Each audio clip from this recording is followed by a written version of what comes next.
En France, un vaste réseau de vols de voitures ou de voitures volées a été démantelé au sein même du port de Marseille. Ce réseau travaillait essentiellement avec l'Algérie. Il avait mis en place un système très ingénieux. C'est l'information qui a été révélée par plusieurs médias français qui fait ravage. 10 hommes qui ont été interpellés jeudi dernier, apparemment depuis 4 ans. Ce trafic dure depuis 4 ans. Il coïncide donc visiblement avec la crise des voitures sur le marché algérien. Vous savez que l'Algérie, on ne peut plus importer des véhicules. Certains membres de ce réseau travaillaient pour une société qui s'appelait Marseille Manutention.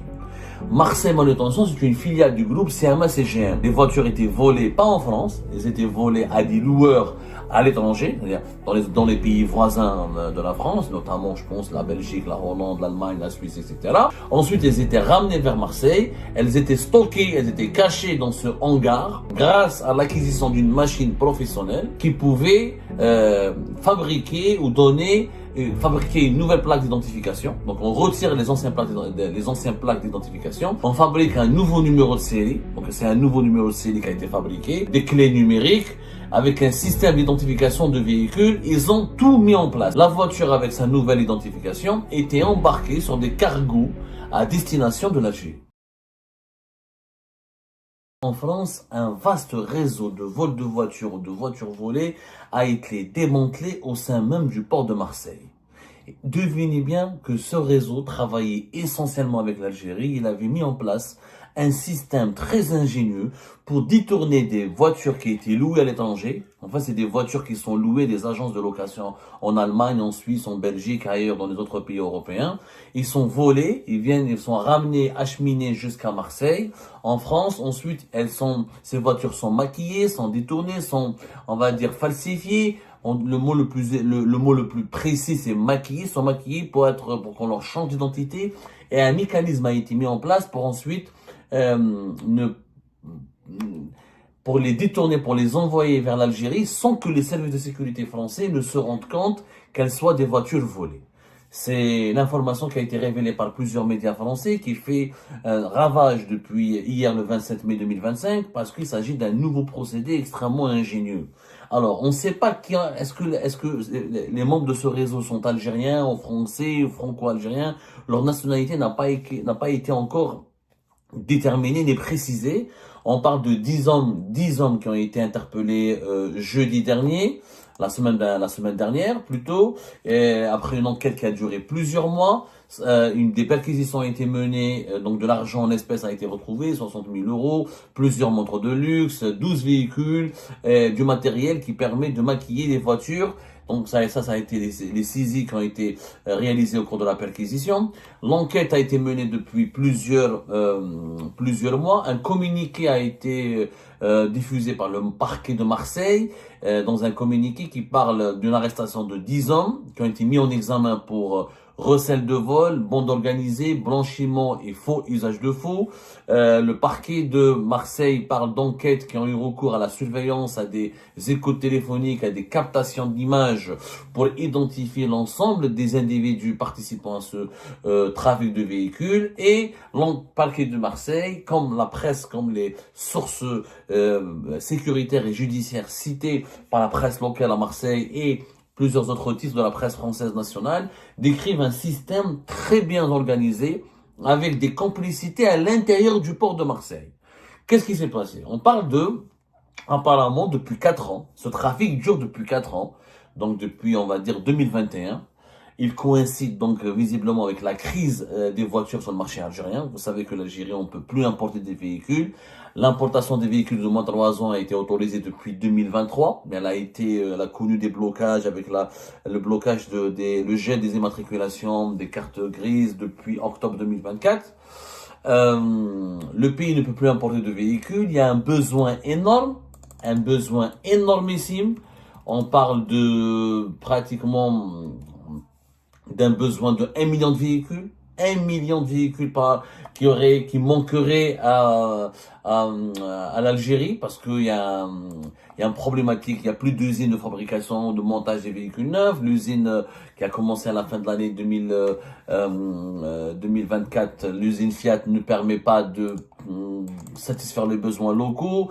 Il n'y a plus de concessionnaires, il n'y a plus d'agréments, les agréments qui ont été distribués, etc. On parle d'une importation de quelques centaines de, 100 à 120 000 véhicules, mais ces quotas n'ont jamais été satisfaits. Donc il y a très peu de véhicules, mais à part les licences Moudjahid ou les individus qui peuvent importer des véhicules neufs, mais à des quantités extrêmement faibles, ou l'importation des voitures de moins de 3 ans, il y a pratiquement pas de voitures en Algérie. Donc voilà. On va dire que si le pays a besoin d'1 million de véhicules, depuis 2019, il n'y a pas eu d'importation et de commercialisation de de véhicules à large échelle. Une seule usine inaugurée fin décembre 2023, celle de Fiat, et avec quelques milliers de véhicules, 50 000 véhicules importés, c'est très peu. Le pays a besoin d'1 million. Donc il y a un énorme besoin. Donc ce réseau a prospéré en même temps que l'Algérie, en même temps qu'il y avait une crise très aiguë autour des voitures neuves et des voitures d'occasion en Algérie. Alors, comment ce réseau était organisé? Il s'avère que certains membres de ce réseau travaillaient pour une société qui s'appelait Marseille Manutention. Marseille Manutention, c'est une filiale du groupe CMA-CGM, le grand armateur CMA-CGM qui fait partie des 3 grands armateurs dans le monde. CMA-CGM, c'est l'armateur il a des centaines de navires à travers le monde. C'est lui qui transporte les marchandises. Il est payé par des opérateurs économiques mondiaux, publics et privés, pour transporter des marchandises et pour acheminer des conteneurs du monde entier. C'est l'un des plus grands opérateurs de transport maritime de marchandises. Il a une filiale qui s'appelle Marseille Manutention, qui avait au sein du port de Marseille, on appelle ça le terminal roulier sud. C'est vraiment au cœur du port du Marseille, là où les bateaux accostent pour décharger ou charger des conteneurs ou de la marchandise, etc. Ils avaient un hangar. Ces employés de Marseille Manutention ont utilisé un hangar qui est géré par cette filiale du CMA-CGM. Ils l'ont privatisé, c'est-à-dire ils l'utilisaient discrètement pour ramener des voitures volées à l'étranger. Les voitures étaient volées pas en France, elles étaient volées à des loueurs à l'étranger, c'est-à-dire dans les pays voisins de la France, notamment, je pense, la Belgique, la Hollande, l'Allemagne, la Suisse, etc.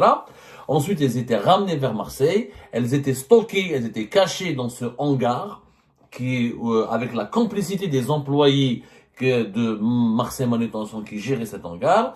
Donc, les voitures étaient cachées là-bas et grâce à l'acquisition d'une machine professionnelle, il y avait ces trafiquants, ils avaient une machine professionnelle qui pouvait fabriquer une nouvelle plaque d'identification. Donc on retire les anciennes plaques d'identification, on fabrique un nouveau numéro de série. Donc c'est un nouveau numéro de série qui a été fabriqué et une nouvelle plaque a été créée avec des clés numériques, avec un système d'identification de véhicules. Ils ont tout mis en place. En fait, ils ont maquillé le véhicule.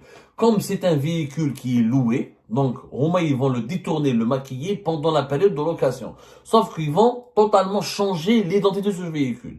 Nouvelle plaque d'immatriculation, nouvelle clé numérique, nouveau système d'identification des véhicules. Donc, lorsque l'opération de maquillage est réalisée, la voiture avec sa nouvelle identification était embarquée sur des cargos à destination de l'Algérie. Ils étaient envoyés en Algérie. Et comme les véhicules étaient maquillés, n'étaient pas encore déclarés volés, les véhicules n'apparaissaient pas sur les fichiers de la police française. Vous savez, en Europe, il y a un fichier français, mais il y a des fichiers européens des voitures volées. Quand une voiture elle est volée, on dépose plainte, la police prend les numéros de série de la voiture, les plaques d'immatriculation, notamment le numéro de série, etc. Et la voiture, elle est inscrite sur un fichier de véhicules volés. Quand il y a des contrôles, des opérations de contrôle au niveau des frontières, des ports et des aéroports, au niveau des barrages routiers, etc., on va repérer les voitures volées. Sauf que ce réseau c'est un réseau géré par des trafiquants très malins. Pendant que la voiture était louée, ils ont changé, ils changent ils créent une nouvelle plaque. Il change le numéro de série du véhicule. Du coup, comme il n'apparaît pas sur le fichier de la police française comme étant des voitures volées, ils peuvent facilement être envoyés depuis le port de Marseille vers l'Algérie. Et c'est 20 à 30 voitures volées chaque mois, depuis 4 ans, qui passer par ce procédé qui était maquillé de la sorte dans ce hangar au cœur du port de Marseille avec la complicité de certains employés d'une filiale importante de CMA-CGM à Marseille. Ces opérations étaient réalisées avec la complicité d'individus ayant d'importantes responsabilités portuaires qui autorisaient, moyennant des rémunérations, l'entrée sur leur port des véhicules ainsi qu'un accès pour l'équipe de maquillage des véhicules en mettant à disposition de l'organisation criminelle un hangar situé au sein de la zone d'accès réservée pour plus de discrétion. C'est ce qu'a précisé le procureur de la République du parquet de Marseille dans un communiqué. Une enquête donc a été ouverte, ça a duré 4 ans. Les services de sécurité de Marseille au sein de cette Marseille, les services de sécurité français ont enquêté au sein même de cette société qui s'appelle Marseille Manutention et les suspects ont été identifiés, suivis, traqués, mis sur écoute et le réseau a été démantelé à la fin au cours de ce mois de mai 2025 avec, on estimait qu'il y avait un préjudice de 30 millions d'euros. 30 millions d'euros d'équivalent de voitures qui ont été, donc, ça c'est préjudice pour les assurances et les loueurs. Alors, on ne sait pas, 20 à 30 véhicules par mois pendant 4 ans, vous imaginez, calculer, c'est c'est pratiquement plus de 2000 véhicules, c'est pratiquement 3000, plus de 3000, c'est pratiquement 3000 véhicules par an, 3000 véhicules par an multipliés par 4, c'est quand même un chiffre assez important. C'est plus de 10 000, presque 12 000 véhicules volés sont donc parvenus, ont été donc envoyés vers l'Algérie via ce réseau de trafiquants qui a mis en place un système ingénieux. Franchement, c'est incroyable. Donc, on ne sait pas encore s'il s'agit qu'ils sont algériens. Ils ont envoyé, les véhicules étaient destinés à l'Algérie. Donc, il y a certainement des membres de ce réseau qui soient ou franco-algériens ou des Algériens. Parce que, pourquoi l'Algérie encore une fois? Parce qu'il y a un marché en tension, une crise de véhicules, une pénurie de voitures neuves, une pénurie de véhicules et les voitures étaient particulièrement recherchées, sont devenues un objet très prisé. Il faut savoir que les véhicules et les voitures neuves, comme d'occasion en Algérie en ce moment, c'est le marché le plus cher du monde. Je crois pas qu'il y a un pays où les voitures sont les plus chères. Sauf peut-être les pays en guerre, l'Afghanistan, la Syrie, etc. Et encore, les voitures en Algérie sont extrêmement chères. Par rapport à pratiquement tous les pays voisins, à tous les pays européens, l'Algérie, c'est le pays où les voitures sont les plus chères. Parce qu'il y a une demande énorme et une très forte pénurie. Il y a 1 million d'Algériens qui ont besoin de voitures. Il y a à peine 100 000 véhicules qui sont proposés à la vente. Donc vous imaginez l'immense écart entre la demande et l'offre. Aujourd'hui, même des voitures d'occasion, des anciennes voitures Maruti et Logan, valent plus de 100, 150 millions de centimes, alors que, voilà, elles valaient même pas 50 ou 60 millions de centimes, il y a de cela 15, 10 ans. C'est le seul pays où 10 des voitures d'occasion de plus de 10 ans, 10, 12 ans, voire 15 ans, ont pris encore de la valeur par rapport à leur prix initial. C'est du jamais vu dans le monde entier. Aucun pays au monde, vous allez trouver une voiture âgée de plus de 10 ans qui coûte 10 ans plus tard après sa vente plus cher qu'au moment de son achat. C'est du jamais vu. Comme il y a une forte tension, comme le pays il est fermé, il est verrouillé, c'est la conséquence désastreuse de la politique menée par le régime algérien dans le secteur automobile. Il a créé des pénuries en masse, il a vraiment créé une frustration nationale autour de la voiture. Donc ces réseaux criminels se sont spécialisés pour satisfaire et pour approvisionner le marché algérien. 30 à 40 véhicules pour ce réseau, qui est vraiment ingénieux parce que voilà, ils ont utilisé un hangar au sein du port de Marseille et ramené les véhicules volés à l'étranger, les détournés à l'étranger, depuis l'étranger vers ce hangar. Un système, une machine qui a été utilisée pour créer une nouvelle plaque, pour créer un nouveau numéro de série, pour donner un nouveau numéro de série, pour disposer de nous, pour changer les clés, pour qu'il y ait de nouvelles clés numériques, pour un nouveau système d'identification des véhicules, c'est ce qui a permis à ces trafiquants, à ces voleurs d'échapper à la vigilance de la police française pendant 4 ans. Voilà, ça ne pouvait pas trop durer face aux plaintes et face aux réclamations des loueurs et face au travail de surveillance des autorités des services de sécurité français. Disons que ces membres de ce réseau ont fini par être identifiés et le grand trafic a été dévoilé, révélé et ce réseau a été débusqué. Mais le préjudice est énorme, une trentaine de millions d'euros pour les assurances et les loueurs. La valeur des véhicules qui ont été exportés vers l'Algérie, elle peut être aussi d'une plusieurs dizaines de millions d'euros. C'est depuis 4 ans, c'est au moins 10 000 véhicules volés ont été exportés vers l'Algérie de cette manière. Est-ce qu'il y aura une enquête complémentaire en Algérie? Est-ce que les autorités algériennes vont être saisies? Est-ce qu'elles vont essayer de voir où sont parties ces voitures volées? Est-ce qu'il y a des complices en Algérie qui réceptionnent ces voitures?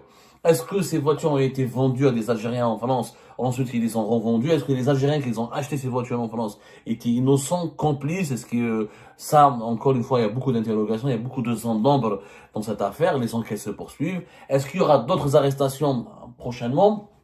Beaucoup de questions restent en suspens par rapport à cette affaire extrêmement grave. Moi, je pense, il est permis de douter qu'il y a des complicités en Algérie, parce que généralement, ce sont des Algériens qui prennent des voitures de France, qui vont les dédouaner, qui vont les revendre en Algérie. C'est très peu de cas où ce sont les Algériens qui viennent en France qui achètent des voitures pour les ramener. C'est souvent des complices de ces criminels, de ces voleurs qui vont ramener les voitures en Algérie, qui vont les vendre. Ou ce réseau peut-être s'est contenté de les vendre, ensuite de les exporter vers l'Algérie en encaissant les devises sur place en France. C'est possible. En tout cas, ça reste à déterminer. Ce réseau de trafic de voitures et son mécanisme ingénieux disposant d'une machine professionnelle inédite qui permet donc de changer le numéro série de la voiture, de créer une nouvelle plaque. C'est tout simplement inédit pour le moment. Et les tensions et la crise du marché du véhicule en Algérie alimentent malheureusement ou fait le bonheur des réseaux criminels. Et ben voilà les amis, c'était ça. Je vous remercie comme d'habitude pour avoir suivi cette vidéo jusqu'à la fin. N'oubliez pas de nous laisser vos commentaires, vos réactions et vos likes sur cette vidéo et de vous abonner à la chaîne si vous n'êtes pas encore abonné. Donc voilà, merci encore une fois pour votre soutien et à la prochaine dans une nouvelle vidéo. Au revoir.